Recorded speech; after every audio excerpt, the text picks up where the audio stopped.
अस्सलाम वालेकुम dear student, thank you very much. आपने मेरी पहली वीडियोस देखी, उनको लाइक किया, सब्सक्राइब किया और मैं उम्मीद करता हूं कि मेरी आने वाली वीडियोस को भी आप लाइक करेंगे, सब्सक्राइब करेंगे और शेयर करना ना भूलिएगा। मेरी वीडियोस को ज़्यादा से ज़्यादा शेयर करें।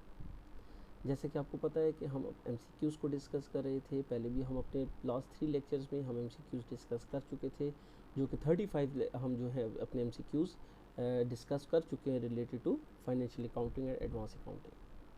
जैसा कि पहले भी बता चुका कि हम 200 या इससे मोर देन 200 हर टॉपिक पे हम अपने MCQs करेंगे। हम फाइनेंशियल अकाउंटिंग पर भी करेंगे, कास्ट अकाउंटिंग में भी करेंगे, प्रिंसिपल ऑफ अकाउंटिंग पे भी, ऑडिटिंग पे भी, इनकम टैक्स पे भी, बिजनेस लॉ, मर्केंटाइल लॉ पे भी और इकोनॉमिक्स पे भी। तो आज हमारा जो है टॉपिक जो है वो हम डिस्कस कर लेते हैं कि आज जो हमारा टॉपिक होगा वो हमारा 20 स्टार्ट होगा 36 से हमारा स्टार्ट होगा। 36 को हम देख लेते हैं। हमारा जो टॉपिक है वो 36 MCQs नंबर 36 से स्टार्ट होगा। इसी को हम डिस्कस कर लेते हैं। अगर आप देखें 36 नंबर पे, goods return to supplier are known as, देखें हम इसको पहले भी डिस्कस कर चुके। Good return to suppliers are known as, अगर हमें सप्लायर से गुड रिटर्न हो रही हैं तो हम उसको किस चीज़ का नेम देते हैं। अगर हम सप्लायर को रिटर्न करें, अगर हमें रिटर्न हो रही होती तो फ्रॉम कस्टमर होती, जबकि हम रिटर्न कर रहे हैं तो ये क्या है, सप्लायर है। सो इट्स मीन ये आपकी क्या है, ये आपकी परचेज रिटर्न है। ये आप कहते हैं return outward. Good return to supplier, जब आप सप्लायर को रिटर्न कर रहे हैं तो आपकी ये क्या है, परचेज रिटर्न या परचेज रिटर्न, या आप कहते हैं रिटर्न आउटवर्ड। तो option 1 is merchandise return, option 2 B is purchase return, option C is return inward and option D is return sales return. तो रिटर्न इनवर्ड भी नहीं हो सकता, सेल्स रिटर्न भी नहीं हो सकता, मर्चेंडाइज रिटर्न भी नहीं हो सकता। It's mean purchase return. क्यों परचेज रिटर्न? कि जब मर्चेंडाइज या गुड्स हम परचेज करते हैं तो हम परचेजेस को डेबिट करते हैं, तो जब हम रिटर्न भी करेंगे तो हम क्या करेंगे, परचेज रिटर्न को क्रेडिट करेंगे। क्योंकि जब हम परचेज कर रहे थे तो परचेज को डेबिट किया था, तो जब रिटर्न करें तो परचेज रिटर्न को हम क्रेडिट करेंगे। 37 number, the excess of current assets over current liability is called. देखें आपकी current assets, the excess of current assets over the current liabilities, अगर आपके एसेट्स लाइबिलिटीज से ज़्यादा हैं तो देखिए, तो ऐसा पॉसिबल नहीं है कि दोनों साइड्स इक्वल ना हो। हमारी डबल एंट्री सिस्टम में बोथ साइड्स आर इक्वल, दोनों साइड्स इक्वल होती हैं। तो अब देखिए, working capital, circulating capital, fixed capital और trading capital. So it's mean working capital is your correct answer या अप्रोप्रिएट आंसर, क्योंकि यहाँ पर भी आपका करंट एसेट्स है और करंट लाइबिलिटीज है। तो current assets minus current liabilities is equal to working capital. तो working capital is your correct answer या अप्रोप्रिएट आंसर। इसी तरह अगर हम देखें सेकंड आपका क्वेश्चन, तो उसमें हम 8 नंबर डिस्कस, 38 एंड 39 डिस्कस करेंगे। 38 को अगर आप देखें, when goods in which business deals are sold it is called, when goods in which business deals are sold, अगर बिजनेस कुछ गुड डील कर रहा है, कोई ट्रांजैक्शन कर रहा है जो है सेल करने की गुड्स को, या डील कर रहा है सेल, सोल्ड करने की, सेल करने की, तो हम उसको किस चीज़ का नेम देते हैं, सेल्स का नेम देते हैं। Purchases return inward, sales return outward. तो आपका क्या आएगा, option C is your correct answer. Sales आपका आंसर है कि आपकी बिजनेस की जो ट्रांजैक्शन हो रही है वो आपने लिखा डील आर सोल्ड। आप बिजनेस क्या कर रहे हैं, डील कर रहे हैं या सेल कर रहे हैं, तो ये आपका क्या है, सेल्स है। तो option C is your correct answer. Sales return is also known as, तो ये आपको मैं पहले भी बता चुका कि सेल्स रिटर्न का दूसरा नाम क्या है। सेल्स रिटर्न का दूसरा नेम है सेल्स इनवर्ड, कि ये आपको रिटर्न हो रहा है। और परचेज रिटर्न का दूसरा नेम क्या होगा वो आपको मैं बता चुका, रिटर्न आउटवर्ड।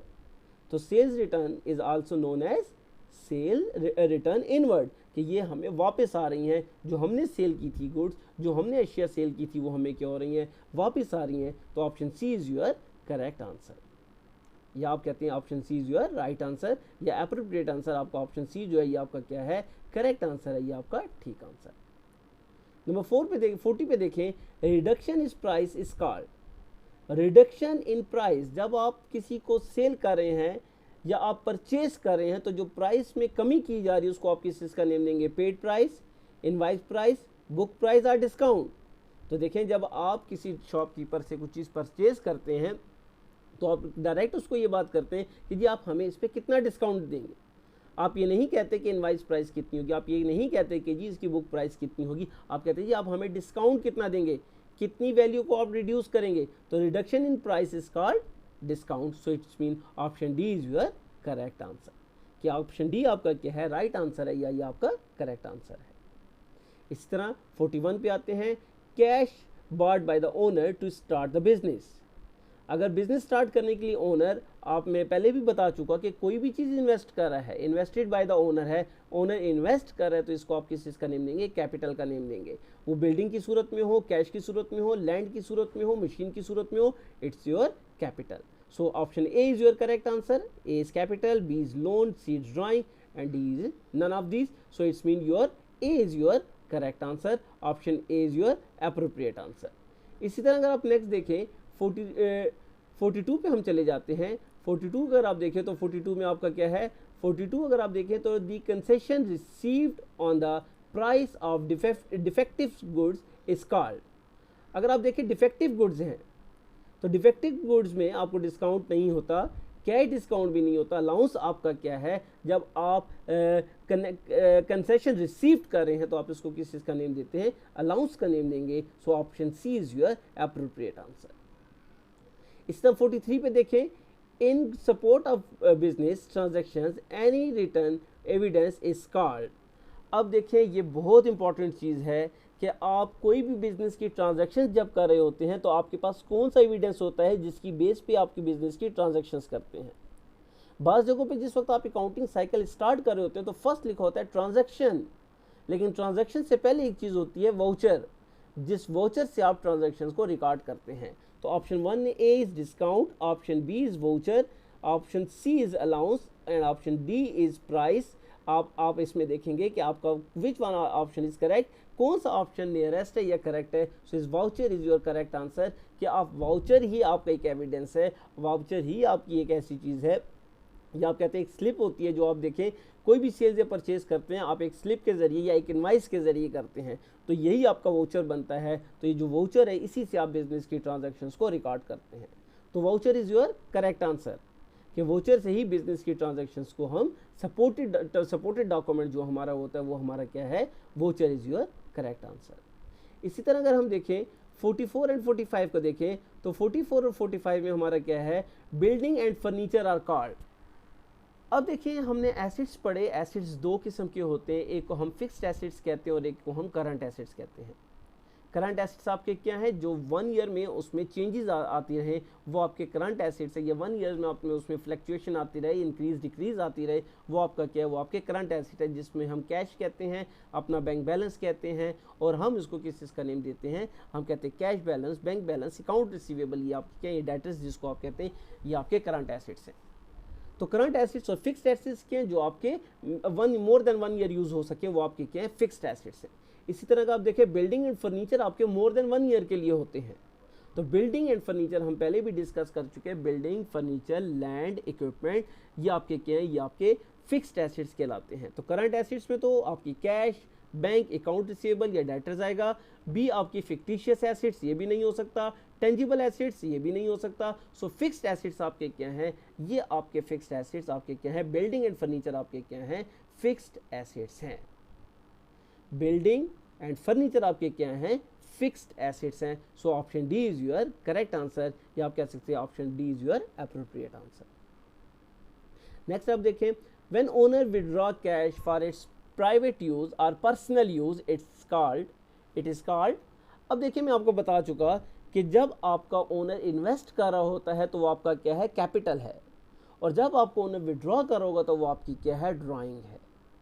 जब ये मैं capital invested bye the owner बता रहा था तो मैंने उस वक्त भी आपको क्लियर किया कि जब इन्वेस्टेड बाय द ओनर है तो वो आपका क्या है, वो आपका कैपिटल है, और जब विड्रॉ बाय द ओनर है तो वो आपका क्या है, वो आपकी ड्राइंग है। तो पर्सनल यूज़ के लिए ओनर विड्रॉ कर रहा है तो इट्स योर, जब पर्सनल यूज़ के लिए विड्रॉ कर रहा है तो वो आपका क्या है, ये आपकी ड्राइंग है। अगर ऑफिस यूज़ के लिए कर रहा है, बिजनेस यूज़ के लिए कर रहा है तो वो आपकी ड्राइंग नहीं है, वो एक्सपेंस होंगे। और जब वो इन्वेस्ट कर रहा है तो वो आपका कैपिटल होगा। लेकिन अगर प्राइवेट यूज़ या पर्सनल यूज़ के लिए विड्रॉ कर रहा है तो वो आपका क्या कहलाता है, वो आपका ड्राइंग कहलाता है। अगर इन्वेस्टेड बाय द ओनर हो तो वो आपका क्या है, कैपिटल, और अगर विड्रॉ बाय द ओनर हो तो वो आपका क्या है, for his personal use, not for office use. अगर यहाँ पे लिखा होता when owner withdraw cash for office use तो वो आपका एक्सपेंस होता, लेकिन आपका क्या है, ये आपका ड्राइंग है, वो क्या क्या आपने कहा कि withdraw bye the owner for his personal use, personal use के लिए जब वो विड्रॉ करे तो ये आपका क्या है, ड्राइंग है। तो मैं उम्मीद करता हूँ कि मेरा आज का आपको ये टॉपिक समझ आ गया होगा। आपका कोई क्वेश्चन, कोई क्यूरी हो, आप मुझसे क्वेश्चन कर सकते हैं, मैं आपके हर क्वेश्चन का रिप्लाई करूँगा। आप कमेंट में मुझे लिख सकते हैं, जहाँ पर भी आपको प्रॉब्लम हो, कोई भी आपका इशू आप मुझे लिख सकते हैं, मैं आपको रिप्लाई करूँगा। मैं मेरी वीडियोज़ को ज़्यादा से ज़्यादा शेयर करें, सब्सक्राइब करें। Thank you very much.